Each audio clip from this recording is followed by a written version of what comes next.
하시죠. 예, 46항입니다. 피고인은 윤석열에 대한 탄핵 심판의 결과에 영향을 미치기 위해서 마은혁 임명하지 아니한 것이지요. 아닙니다. 피고인이 마은혁 직무대행으로 복귀한 권한대행으로 복귀한 이후에 마은혁을 계속 임명하지 아니하는 의사 결정을 함에 있어 누구와 언제 어떤 내용으로 상의하셨습니까? 임명하지 않은 것은 제 결정입니다. 당시 비서실장 정진석, 민정수석 김주현은 이 마은혁만 남았잖아요. 마은혁 임명 관련 사안에 대해서 피고인한테 어떤 의견을 개진하거나 논의한 사실 있습니까? 기억이 나지 않고 없는 것 같습니다. 이후 피고인은 2025년 4월 8일 대법관 마용주, 헌법재판관 마은혁 임명하시면서 대통령 몫의 헌법재판관으로 이완규, 함상훈 지명하셨지요. 네. 피고인과 최상목은 여야의 합의를 이유로 마은혁을 임명하지 않다가 그 무렵 마은혁을 임명하게 된 경위는 무엇입니까? 4월 8일쯤 됐을 때 전체적인 우리의 경제 상황이나 재난 상황도 좀 개선이 되기 시작했고요. 그리고 결국 헌법재판소의 완전한 그런 체제를 갖추기 위해서 임명을 해야 됩니다만 바로 또 10일 뒤에는 두 분이 또 임기를 마치고 나가시게 돼 있어서 그렇게 하더라도 또 두 명이 결혼이 돼서 7인 체제가 되는 그러한 그 상황이었습니다. 그래서 저희는 그렇게 마은혁 후보님과 마영주 후보님 이렇게 전체적인 헌법재판관 내지는 그 법률 관련 이거를 채우면서 눈앞에 보이는 두 분의 또 결혼을 조금이라도 좀 줄이기 위한 그런 노력을 하는 것이 국가를 위해서 권한대행으로서 해야 되는 일이 아닌가 그렇게 믿었습니다. 예, 51형 생략하겠습니다.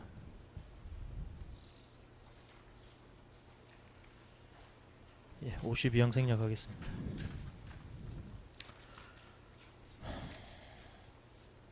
피고인은 당시 담화문에서 그 이완규, 함상훈 이제 지명할 때 담화문입니다. 제가 간략히 좀 읽어드릴게요. 임기 종료 재판관에 대한 후임자 지명 결정은 경제부총리에 대한 탄핵안이 언제든 국회 본회의에서 의결될 수 있는 상태로 국회 법사위에 계류 중이라는 점, 또한 경찰청장 탄핵 심판 역시 아직도 진행 중이라는 점 등을 고려하였습니다 라고 밝히셨는데요. 이 자체로 피고인은 이완규, 함상훈을 임명해서 향후 있을 탄핵 심판 등 비상계엄 관련 헌법재판 절차에 영향을 미치겠다는 의미 아닙니까? 아닙니다. 다만 그 예는 헌법재판소가 상당한 그런 그 업무에 과중에 걸려 있다라는 하나의 예로서 말씀드린 것에 지나지 않습니다. 54항입니다. 피고인은 조희대 대법원장이 제청해서 윤석열 대통령이 2024년 12월 13일 임명 동의안을 국회로 송부한 마용주 대법관 후보자에 대해서 국회가 2024년 12월 27일 그 임명 동의안에 대해 가결한 사실 알고 있으시죠? 네, 알고 있습니다. 피고인은 이완규, 함상훈을 헌법재판관으로 지명하면서 마용주 대법관도 그날 임명했는데 권한대행이었던 피고인하고 최상목은 왜 그 이전까지는 마용주 대법관 임명하지 않은 것입니까? 저는 그게 전체적으로 그 업무의 권한대행에 대한 업무의 과중 이런 것들 때문이었지 뭐 딴 이유는 없었습니다. 그리고 모든 분들을 이제 그런 그 헌법기관의 체제 자체를 완전하게 만들기 위한 그러한 노력을 다 같이 할 때 그때 하게 되었습니다. 예, 순서를 좀 바꿔서 묻겠습니다. 56-1부터 56-3을 먼저 묻겠습니다. 피고인은 김주현이 2024년 12월 11일경부터 2025년 2월 20일경까지 법원 행정처장 천대엽과 휴대전화로 문자 메시지 주고받고 통화한 사실 알고 있으십니까? 모릅니다. 김주현은 천대엽과 마용주 임명 문제로 통화한 것으로 추측한다고 진술했었고요. 천대엽은 진술서를 제출해서 마용주 임명을 독촉하는 내용으로 민정수석인 김주현하고 통화를 했다고 합니다. 이런 내용 알고 있으세요? 모릅니다. 김주현이나 정진석이 마용주 임명 독촉과 관련된 천대엽의 연락에 대해서 피고인한테 보고하거나 논의한 사실 있습니까? 없습니다. 그럼 지금 대법원 쪽에서 법원 행정처장이 대통령실에 전화를 걸어서 마용주 대법관 좀 빨리 임명해달라고 독촉을 하고 있다는데 지금 임명 안 해준 거거든요. 특별한 이유가 있었던 것은 아닙니다. 피고인하고 최상목은 56항입니다. 피고인하고 최상목은 마은혁을 헌법재판관으로 임명하지 않는 행위를 권한자제 명목으로 정당화시키거나 그에 대한 비판을 희석할 목적으로 윤석열이 임명 동의안 제출했던 마용주도 대법관으로 임명하지 않은 것이죠. 전혀 그런 생각 없었습니다. 추가 질문 좀 하겠습니다. 피고인 제가 당연히 대통령실 근무를 해본 적은 없는데 사법부의 법원 행정처장이 마용주 대법관 임명해달라고 민정수석한테 전화를 했는데 이러한 내용이 권한대행한테 보고가 안 될 수 있는 구조입니까? 잘 모르겠습니다. 57항입니다. 2025년 4월 8일은 이미 윤석열이 파면된 상태였으므로 2025년 6월 4일 내에 선출될 새로운 대통령이 대통령 몫의 헌법재판관을 임명하는 것이 12.3 비상계엄으로 인한 사회 분열과 정치적 갈등 등을 해결할 수 있는 방법 아니었습니까? 하루라도 빨리 그 공석이 예견되는 그러한 분들에 대한 공석을 충원시킬 수 있는 방법이 있다면 해야 된다고 믿었습니다.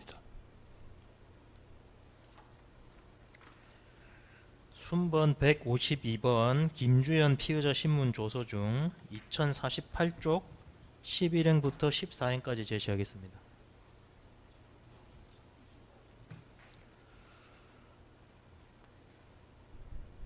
이제 김주현 피의자 신문 조서입니다. 여기 보면 일요일에 현안이 있으니 월요일 날 나에게 오라는 취지의 연락을 받았고 저는 민정수석이다 보니 당시 헌법재판관 임명 등 현안이 떠올랐습니다. 장소가 정확히 기억은 나지 않지만 제가 4월 7일 오전 9시에서 10시 사이 아침에 총리님을 뵈러 갔습니다. 라고 진술하고 있습니다. 피고인은 이완규 함상훈을 헌법재판관으로 결정입니다. 지명 전입니다. 결정하기 전날인 2025년 4월 6일 일요일에 김주현에게 연락해서 4월 7일 월요일에 피고인을 찾아올 것을 지시한 사실이 있죠. 제가 그게 기억이 조금 명확치가 않았는데요. 4월 6일인지 4월 7일인지. 그러니까 4월 7일은 지명하기로 결정하신 날이고요. 김주현 피고인 만나서요. 그거는 다 뭐 사실관계가 확인됐으니까 김주현 피고인 만난 날이 4월 7일이고 김주현 피고인은 4월 6일에 하루 전날 나 보러 오라고 지시했답니다. 피고인이. 네, 제가 그 부분은 좀 기억이 정확지는 않습니다. 그러나 저는 아마 수사기관 진술에서는 4월 7일 날 아침에 연락한 것으로 그렇게 아마 진술을 한 것 같은데요. 예, 기억 안 나시면 안 나신다고 하면 됩니다. 네.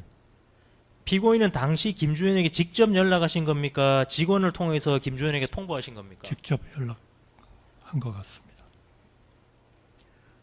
당시 피고인이 김주현에게 최초 연락하실 때 김주현에게 헌법재판관 지명과 관련된 사항이라는 그 용건을 밝히셨습니까? 제가 그 수사기관 특검에 진술을 할 땐가요? 특검께서 저한테 질문을 대통령목 헌법재판관 2명을 임명하려 하니 오라 그렇게 얘기했지요. 그래서 제가 그렇게 했다 그렇게 말씀을 드린 것 같습니다만 정확히 그 내용을 그렇게 박았는지는 잘 모르겠습니다. 그러나 하여튼 헌법재판관 그 임명이라는 것을 아마 알 수 있도록 얘기는 했을 것 같습니다. 그럼 좀 순서 바꾸는 건데 좀 추가 질문하겠습니다. 제가 질문한 거는 피고인께서 언제 불렀든 김주현을 최초로 부르셨을 때 대통령국 헌법재판관 네. 지명 관련 사항이라고 이제 네. 용건을 말씀하셨냐는 건데요. 알렸을 것 같습니다. 예, 그래서 왜 이걸 여쭤보냐면은 당시 피고인께서 지금 입장은 당시 김주현이 법조인 10여 명의 명단에 기재된 리스트를 가지고 왔다고 하셨잖아요. 네. 그러면은 용건을 말해야 피고인 네. 김주현이 그걸 가지고 올 것 아닙니까? 네, 어쨌든 그런 취지를 전달을 했을 겁니다. 61항입니다. 피고인은 2025년 4월 7일 오전 9시에서 10시경 정부 서울청사 총리 사무실에서 김주현과 헌법재판관 지명사항 논의하셨죠. 네, 당시 국무총리 비서실장 손영태, 국무조정실장 방기선이 배석을 한 겁니까? 네, 피고인은 당시 김주현으로부터 법조인 10여 명의 이름, 경력, 현재 직책 등이 기재된 리스트를 받아봤다는 거죠. 네, 피고인의 기억에 당시 리스트는 그 한 장에 표 형식으로 기재되어 있었다라고 진술하셨는데 맞습니까? 네, 저는 그렇게 기억합니다. 피고인은 그 리스트 보시고 나서 김주현에게 돌려주셨습니까? 네, 돌려줬습니다. 66항입니다. 피고인은 그 수사 당시 뭐 기억이 좀 나시는 것 같은데 그러면 뭐 4월 6일이든 4월 7일이든 지금 피고인이 김주현 피고인한테 전화를 했다는 말씀하시는데 그러면 전화 과정에서 헌법재판관 그 임명과 관련해서 이야기가 오갔다 이건 말씀하시는 거죠? 맞습니까? 네, 그러나 이름을 얘기하지는 않았습니다. 그 헌법재판관 임명과 관련해서는 피고인이 먼저 말을 꺼낸 겁니까? 아니면 김주현 피고인이 먼저 이야기를 하던가요? 헌법재판관 임명에 대해서요. 네. 그러니까 2명 지명한 것에 대해서 네. 제가 얘기를 한 것 같습니다. 자 그러면 헌법재판관 지명은 어떻게 되느냐? 김주현이 먼저 이야기했습니까? 아니면 피고인이 먼저 말했습니까? 제가 아마 김주현 수석을 불러서 만났을 때 물어본 것 같습니다. 자 그럼 다시 전체적으로 보면은 지금 헌법재판관 2명 지명과 관련해서는 이런 이야기를 누가 먼저 꺼냈습니까? 뭐 전화를 하든 뭐 딴 사람 통해서 이야기를 하든 피고인이 스스로 판단해서 뭐 지명해야겠다 한 겁니까? 아니면 누군가가 이 점에 대해서는 지금 뭐 어떻게 판단을 하셔야 되는 거 아니냐 먼저 언급을 한 겁니까?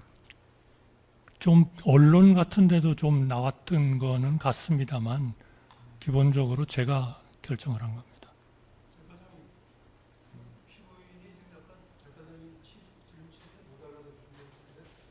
저한테 말씀하시죠. 네네. 네네.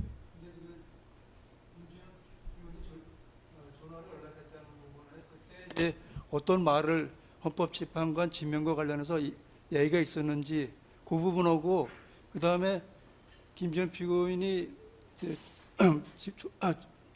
권한대행 집무실로 왔을 적에 어떤 논의를 했는지 그거 약간 구별해서 말씀을 하신 것 같은데 지금 피고인이 약간 혼동을 해서 한꺼번에 얘기한 것 같습니다. 그래서 그거를 전화할 때 어떤 내용의 전화가 있었는지 하고 그 다음에 그 김주현 피고인이 총리 집무실로 와서 어떤 논의를 했는지를 구별해서 질문해 주시는 게 좋을 것 같습니다. 답변은 구별해서 답변하신 것 같은데요. 지금 말씀하신 취지는 헌법재판관 임명과 관련해서 누가 이제 임명을 해야 되는 거 아니 이렇게 누굴 말해서 판단한 게 아니고 언론 등에서 언급이 되는 거는 본 적이 있다. 그렇지만 본인이 결정했다. 그 말씀하시는 거 아닙니까? 네, 그래서 김주현한테 연락을 해서 그 이야기를 했다는 취지로 말씀하시는 것 같은데요. 네. 맞습니까? 네. 네, 다음 질문하시죠.